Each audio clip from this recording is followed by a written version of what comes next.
Iran America को बहुत बड़ा झटका दे सकता है। जी हां, सिर्फ मशरिक़ वुस्ता ही में नहीं बल्कि यूरोपियन ममालिक में भी अमेरिका के बहुत से एयरबेस हैं।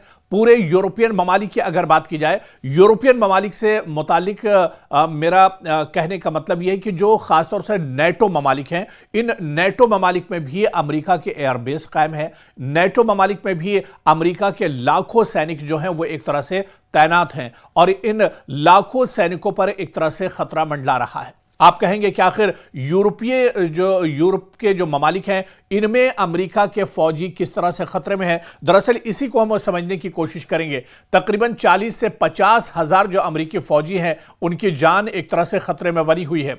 मशरिक़ वुस्ता में आप देखिए तकरीबन 10,000 अमेरिका के जो फौजी हैं वो अलग अलग जो एयरबेस हैं उस पर एक तरह से तैनात हैं और इसके बारे में इससे पहले भी हम आपको जानकारी दे चुके हैं। लेकिन आज यूरोपियन ममालिक कौन कौन से यूरोपीय ममालिक हैं और इसके अलावा नेटो ममालिक हैं जहां पर अमेरिका ने अपने एयरबेस बनाए हुए हैं, जहां पर अमेरिका के फौजी हर वक्त तैनात रहते हैं, इसके बारे में हम समझने की कोशिश करेंगे। खासतौर से नेटो ममालिक की अगर बात की जाए तो इन नेटो ममालिक में जर्मनी में अमेरिका के कई एयरबेस हैं और जर्मनी में तकरीबन 35,000 से ज्यादा अमेरिकी फौजी हर वक्त तैनात रहते हैं, जो नेटो मुआहिदे के तहत एक तरह से इनकी तैनाती होती है। इसी तरह से इटली में अगर बात की जाए, इटली में भी अमेरिका के कई एयरबेस हैं और यहां पर 12,000 से ज्यादा अमेरिकी सैनिक और अमेरिकी फौजी हर वक्त तैनात रहते हैं।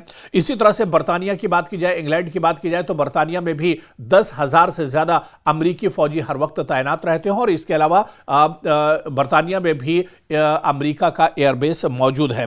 स्पेन की बात की जाए, स्पेन में 3,000 से ज्यादा अमेरिकी फौजी हर वक्त तैनात रहते हैं। नेटो ममालिक का जो मुआहिदा है उसके तहत इन अमेरिकी फौजियों की तैनाती है और इसके अलावा कई एयरबेस ब्रिटेन में भी एक तरह से अमेरिका के हैं। इसी तरह से तुर्की की अगर बात की जाए, तुर्की में भी अमेरिका का एयरबेस है। तुर्की भी नेटो ममालिक का रुकन है और ऐसे में तुर्की में हर वक्त अमेरिका के तकरीबन 2,000 सैनिक और फौजी यहां पर तैनात रहते हैं। इसी तरह से बेल्जियम की अगर बात की जाए तो बेल्जियम में भी 1,000 से ज्यादा अमेरिका के जवान हर वक्त तैनात रहते हैं और बेल्जियम में भी अमेरिका का एयरबेस है।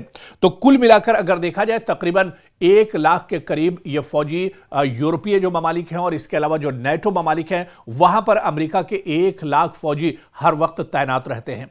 और माहिरीन का यह मानना है कि अगर ईरान और अमेरिका के दरमियान जंग छिड़ती है तो ये 1 लाख जो अमेरिकी फौजी हैं ये कहीं ना कहीं एक तरह से खतरे में आ सकते हैं और इन पर जो ईरान से नजदीकी ममालिक है इन्हें ईरान एक तरह से टारगेट कर सकता है। ईरान के जो मिसाइल हैं इन करीबी मुल्कों को एक तरह से टारगेट कर सकते हैं। यह खासतौर से यह कहा जाए कि नेटो के जो ममालिक हैं उन्हें ईरान एक तरह से टारगेट कर सकता है। दरअसल ईरान के निशाने पर यह मुल्क नहीं है, यहां पर जो अमेरिका के एयरबेस हैं वो टारगेट पर ईरान के रहेंगे। अमेरिका के जो सिक्योरिटी फोर्सेस के जवान हैं वो एक तरह से ईरान के टारगेट पर रहेंगे। तो इस तरह से नेटो ममालिक में जहां जहां पर अमेरिका के फौजी तैनात हैं, अमेरिका के जवान तैनात हैं, उन्हें एक तरह से अमेरिका का खतरा उन पर एक तरह से बना हुआ है। और अगर आने वाले दिनों में ईरान और अमेरिका के दरमियान जंग होती है तो सबसे बड़ा खतरा और जो पहला खतरा होगा वो मशरिक़ वुस्ता में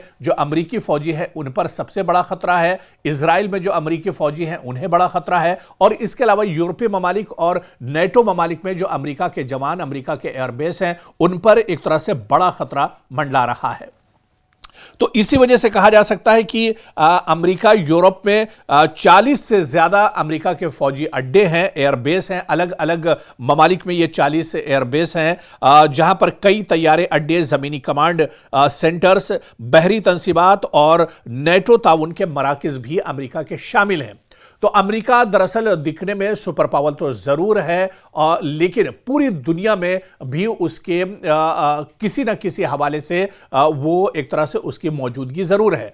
और अगर ईरान के साथ अमेरिका की जंग छिड़ती है तो पूरे यूरोप में पूरे जो नेटो ममालिक हैं और खासतौर से वो ममालिक जो ईरान की सरहद से एक तरह से मिले हुए हैं वहां पर अमेरिका को काफी ज्यादा नुकसान उठाना पड़ सकता है। और शायद यही वजह है कि अमेरिका बहुत फूंक फूंक कर कदम रख रहा है। अमेरिका अमेरिका बातचीत के रास्ते से ही दरअसल इस मसले को हल करना चाह रहा है। पिछले दिनों बिन्यामिन नेतन्याहू और डोनाल्ड ट्रंप की जो बातचीत हुई थी उसमें भी दरअसल यही तय हुआ। अमेरिका ने यही कहा कि बातचीत के जरिए मसला हल करेंगे। हालांकि अरब ममालिक सालसी कर रहे हैं। अरब ममालिक में ईरान और अमेरिका के दरमियान बातचीत का दौर चल रहा है। दूसरे दौर की बातचीत आने वाले दिनों में शुरू हो सकती है और यह कहा जा सकता है कि किसी बड़े यूरोपीय मुल्क में भी ईरान और अमेरिका के दरमियान सालसी करने के लिए बातचीत का दौर शुरू हो सकता है। बातचीत से बात बनी तो बेहतर है, लेकिन अगर बातचीत से बात नहीं बनी और नौबत जंग की आई तो आप इतना मानकर जरूर चलिए कि जिन यूरोपीय ममालिक की हम बात कर रहे थे या जिन नेटो ममालिक की हम बात कर रहे थे, इन नेटो ममालिक में अमेरिका के जो सिक्योरिटी फोर्सेस के जवान हैं, अमेरिका के जो एयरबेस हैं या अमेरिका के दूसरे जो कमांड सेंटर्स हैं, इन पर दरअसल खतरा मंडरा रहा है।